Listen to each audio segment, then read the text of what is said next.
네, 종목 이야기 쭉 했습니다. 아까 우리가 미용 의료기기 할 때 리쥬날은 클래시스가 아니라 파마리서치였다고 염정 이사님 정정해주고 가셨습니다. 네, 다음 머닝 전략 또 시장 흐름과 함께 섹터 전략 좀 더 깊게 들어가겠습니다. 메리츠증권 광화문금융센터 김지환 차장님 오셨습니다. 어서 오십시오. 네, 안녕하십니까.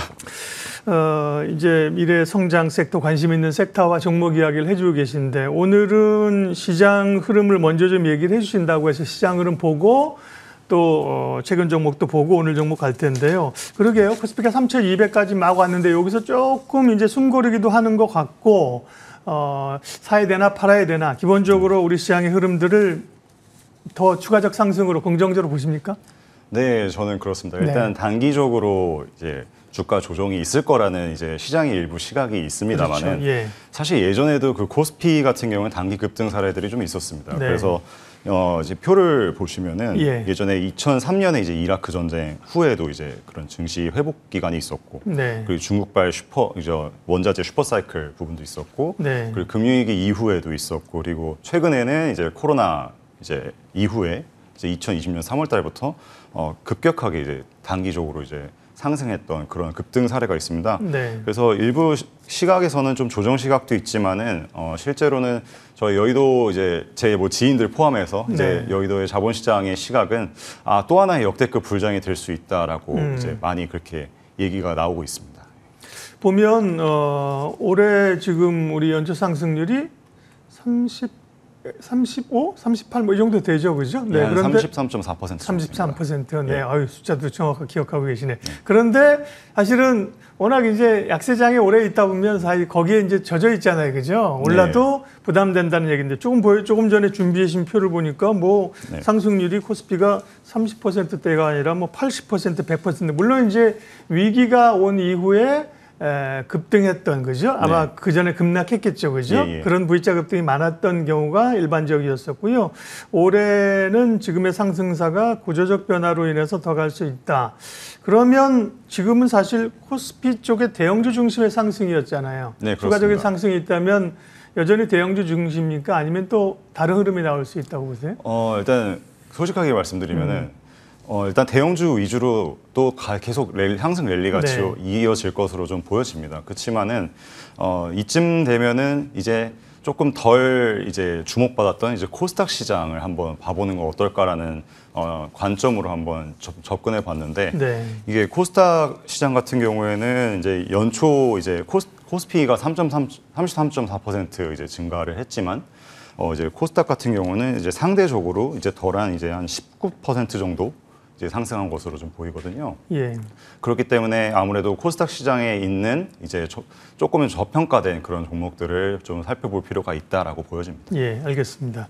그러면 이제 뭐 섹터 분석 종목 이야기로 갈 텐데요. 그 전에 이제 김지환 차장님이 저희 방송 오셔서 말씀하셨던 기업들이 수익률이 좋다고 해서 오랜만에 표로 한번 정리를 했는데 잠깐 보고 리뷰 받을 거 있으면 받고요. 지아이노베이션, 코스맥스, APR, 미래에셋증권, 루닛 이런 기업들이고요.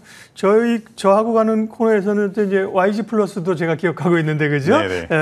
그것도 최근에 이제 상승하면서 줬는데 그래서 지금 수익률이 뭐 굉장히 좋게 APR 같은 경우는 160% 목표가 다 달성했는데 뭐 저 기업들은 보유로 갑니까? 혹시 코멘트할 거 있으면 간략하게만. 지금 제가 픽했던 종목들이 사실 다 좋은 종목들입니다. 그래서 물론 이제 차익 실현 하에도 될 정도로 많이 상승한 것도 사실이긴 하지만 또 이제 아까 말씀드렸다시피 또 역대급 불장일 수도 있지 않습니까?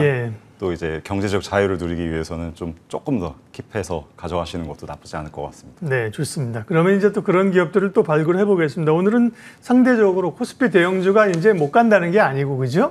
갈 수 있으나 상대적으로 못 올랐던 코스닥 쪽에 접근을 좀 해보면 어떨까라는 아이디어인데 일단 그러면 오늘 말씀하실 기업 쪽에 섹터나 업종은 어디입니까?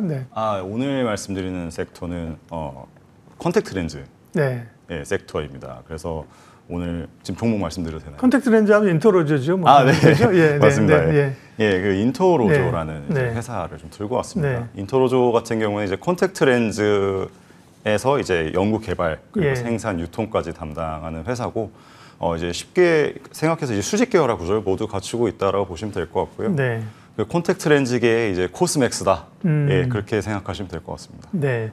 그러면 이게 컨택트 렌즈잖아요. 네. 제가 이제 바로 이 특정할 수 있는 것은 뭐 이쪽 뭐 우리가 뭐 안과라든지 이쪽 있지만 뭐 컬러 렌즈를 하는 회사는 사실 상장기업 중에 뭐 거의 유일하지 않을까 해서 특정을 한 건데 네. 그러면 이 렌즈 시장, 주로 이제 뭐 소프트 렌즈 이런 거죠. 이제 이런 쪽의 렌즈 시장 규모는 어떤데요? 네. 네, 그러니까 이게 먼저 말씀드려야 될 게 컬러 렌즈 시장과 이제 저희 이제 콘택트 렌즈가 네. 이제 클리어 렌즈 시장이 있습니다. 예. 이제 소위 이제 저희가 많이 아는 것들은 이제 클리어 렌즈 일반적으로 시장이거든요. 콘택트 렌즈죠. 예. 하지만 이제 컬러 렌즈 같은 경우는 좀 상대적으로 마이너 시장이긴 하지만 포인트는 컬러 렌즈군요. 예, 네, 네. 그렇습니다. 그래서 이제 2025년 같은 경우에 한 이제 5조 규모의 시장 규모가 형성되어 있습니다. 네. 글로벌리. 그리고 이제 연간 이제 10%씩 이제 상승이 이제 있을 이제 전망이 되어지고요. 그래서 한 2029년 30년쯤 되면은 한 9조에서 한 10조 정도의 시장 규모로 확장이 되지 않을까라고 보여집니다. 네. 그러면 컬러 렌즈는 뭐예요? 컨택트 렌즈는 일반적으로 안경 대신해서 쓰잖아요. 그죠? 네네. 네. 뭐 미관상이라든지 이렇게 쓰는데 컬러 렌즈는 그런 기능상이에요? 아니면 패션으로 쓰는 거예요? 네. 네, 기능이 네. 도수가 들어가 있기도 합니다. 네. 이제 패션도 동시에 이제 기능성과 이제 패션을 동시에 이제 취하겠다라는 이제 취지인 거지요. 그래서 네. 이제 특히 이제 컬러 렌즈 같은 경우에는 이제 특정 지역에서 이제 많이 이제 발달될 수밖에 없는 이제 상황인데 지금 네. 보시면은 이제 아시아 같은 경우에는 이제 우리나라를 포함해서 대부분의 이제 아시아인들이 이제 눈 색깔이 이제 짙은 갈색입니다. 눈동자. 예. 네, 눈동자. 그래서 네. 아무래도 이제 좀 서양에 비해서 서양 같은 경우 이제 뭐 파란, 뭐 회색, 뭐 이런 네. 여러 가지 이제 눈 색깔이 있지만은 투자하려면 이렇게 전 세계인의 눈 색깔 분포도까지 알아야 해요. 예. 예, 그렇긴 예. 한데 예. 예, 그러다 보니까 아무래도 아시아인들의 그 네. 이제 그 좀 눈을 좀 밝게 하고 싶은 아. 그런 좀 욕구가 좀 있는 거죠. 그래서 네. 아무래도 좀 아시아 특정 국가들의 좀 이제 시장이 좀 컬러 렌즈 시장이 좀 발달되어 있다라고 보시면 되고, 그리고 제가 또 가져왔던 데가 좀 중동 시장인데 이게 좀 특이할 수 있는데 중동 시장 같은 경우에는 이게 아시겠지만 히잡이랑 이제 니캅을 이제 쓰게 되는데 이제 히잡 같은 경우 얼굴만 보이고 니캅은 이제 눈만 보이는데 네. 그렇다 보니까 이제 중동 국가들 경우에는 이제 눈 화장이 굉장히 발달되어 있습니다. 그렇군요. 네. 그렇다 보니까 아무래도 그 눈을 좀 개성을 표할 수 있는 방법이 뭐 눈 화장도 있겠지만 또 컬러 렌즈가 될 수 있겠죠. 그래서 이 중동 시장의 그 중동의 이제 컬러 렌즈 시장이 굉장히 지금 빠르게 성장하고 있다라고 말씀드릴 수 있을 것 같습니다. 네. 중동의 여성들이 이렇게 눈이 아름다운 이유가 다른 곳을 가리기 때문에 거기 포인트를 줘야 하기 때문에 그렇군요. 네. 네. 그런 지역적 특성도 있는 거고요. 이게 K-뷰티 열풍하고도 상관이 있습니까? 네, 제가 항상 이제 네. 자주 다뤄왔던 뭐 APR이라든지 YG 플러스라든지 이제 K 뷰티 아니면 K 이제 문화 콘텐츠과 당연히 상당히 밀접한 관련이 있을 거라 보여집니다. 그 네. 이유가 이제 뭐 제가 어렸을 때는 이제 할리우드 스타들이 이제 워너비였던 시대가 있었는데 지금 같은 경우에는 이제 우리나라 이제 아이돌 그룹 그리고 우리나라 배우들이 이제 글로벌리 이제 워너비가 이제 되었지 않습니까? 그래서 네. 이분들이 이제 나오실 때 이제 컬러 렌즈를 많이 착용을 하십니다. 그렇기 때문에 이분들을 좀 카피하고자 하는 그런 수요가 충분히 있고 그렇기 때문에 이제 더욱이 이제 컬러 렌즈를 많이 사용하지 않을까라는 게 저의 분석입니다. 네. 그럼 쉽게 생각해도 저도 뭐 자세한 분석은 안 돼 있으면 쉽게 생각해도 일반 컨택트 렌즈보다 컬러 렌즈를 하게 되면 조금 더 다양하게 하고 일반 렌즈보다 싸게 받지는 않을 것 같습니다. 컬러 렌즈가 그죠? 단가도 더 네, 단가 비싸지 않을까요? 단가가 그렇게 또 비싸진 않습니다. 그런가요? 제가. 네. 비슷한가요? 네. 네, 그렇게 차이 나지 않습니다. 컬러 렌즈 시장, 그러니까 일반적인 그러니까요. 뭐 사실은 지금 인트로저나 렌즈 시장을 주목하자 그러면 왜? 사실은 기본적으로 그렇죠. 그럴 수 있잖아요. 그죠? 네네. 그런데 이게 K-뷰티나 또 예뻐지고 싶은 여성들의 미용적 욕구 이런 것 때문에 컬러 렌즈가 이제 핵심 포인트이군요. 예. 그러면 관련된 기업은 인터로조라고 우리가 말씀을 드렸는데 네, 그렇습니다. 인터로조의 회사 상황은 어떤데요, 지금? 예. 인터로조는 아마 잘 아실 수도 있는데 작년에 감사 의견 거절 의견이 나왔습니다. 그래서 사실 굉장히 상장사 입장에서는 굉장히 좀 치명적인 그런 상황인데 네. 일단 결론적으로는 이제 올해 이제 다시 재감사를 받아서 이제 적정 의견을 받아냈습니다. 그래서 상장 폐지 요건을 이제 해소를 완전히 했고 사실 이게 2년 연속으로 만약에 이제 감사 의견 거절 의견이 나오면 즉시 상패 요소입니다. 그래서 그런 부분이 이제 해소됐다라고 보여지고요. 그래서 지금 일단 해소를 한 상황이고, 근데 아무튼 그 사유가 뭐예요? 사실은 이게 그런 감사 의견 거절이라고 하는 건 투자자들에게 네. 굉장히 치명적인 그죠? 이런 기업 피해야 될 상황이잖아요. 그리고 이제 주주들은 사실은 뭐 상패 직전까지 갔다가 이제 회사가 다시 거래가 재개됐는데 그 이유는 무엇이었는지 그게 해소가 됐나요? 네. 네. 일단 재고자산 재고자산 평가에서 네. 이제 감사자가 이제 지정감사인이 이게 너무 이제 좀 실제성이 좀 무분명하다, 불명확하다. 그래서 완전성 입증 불가 문제로 감사 의견 거절이 나온 상황이었습니다. 네. 근데 제가 사실 이거 탐방을 좀 갔다 와서 보니까 이게 사실 렌즈 종류 수가 굉장히 많더라고요. 그래서 이제 아마 회사 사측에서도 사실 그러면 안 됐지만은 좀 관리하는데 좀 재고자산을 관리하는 좀 애로사항이 있었을지 않을까라는 좀 저의 그냥 개인적인 의견이었습니다. 그래서 좀 회사 측에서도 이 부분에 대해 가지고 좀 많이 잘못을 인지하고 있고 좀 매에 좀 크게 맞았다고 생각하고 그래서 다시는 이런 일이 일어나지 않게 하기 위해서 좀 관련된 또 내부 통제를 위한 우수 인력들도 좀 네. 뽑았다라고 합니다.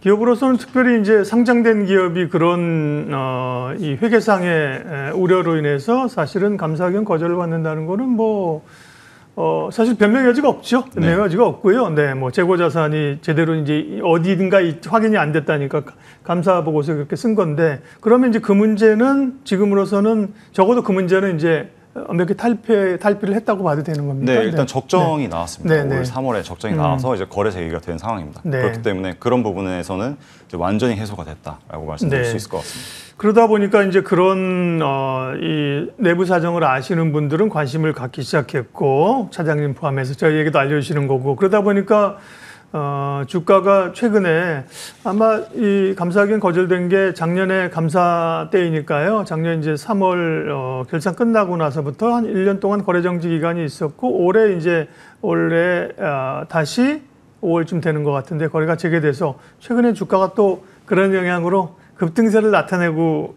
있습니다. 네. 네. 인터로저를 볼 때 포인트하고요. 뭐 가격 전략도 좀 단기 상승한 걸 감안해서 주시면요. 네. 네, 일단은 말씀드리면 일단 그 매출 원가가 많이 상승했습니다. 재무제표를 보시면. 근데 그 이유가 아까 앞서 말씀드렸던 그 재고자산 평가 손실이 매출 원가에 반영이 됐습니다. 예. 그래서 보시다시피 영업이익이 이제 22년도 말에 비해서 이제 좀 많이 감소한 모습을 보이고 있습니다만은 사실상 이제 회사의 그 기본 수익 구조와 펀더는 전혀 영향이 없었다. 그 근거 중에 하나가 저 매출액을 보시면 크게 차이가 없습니다. 그게 크게 차이가 없기 때문에 정상적으로 적정 의견을 받았고 그 영업이익은 올해 같은 경우에는 예년 그러니까 전전년이죠. 네. 이제 240억 수준. 영업이익하고 가로열고 손실인데 그러니까 영업이익인 거죠. 저기는 그죠? 240억, 51억, 58억 이익인 네. 거죠. 네네. 네. 그래서 전전년도 수준 네. 이상으로 지금 예상을 하고 있습니다. 회사 측에서. 네.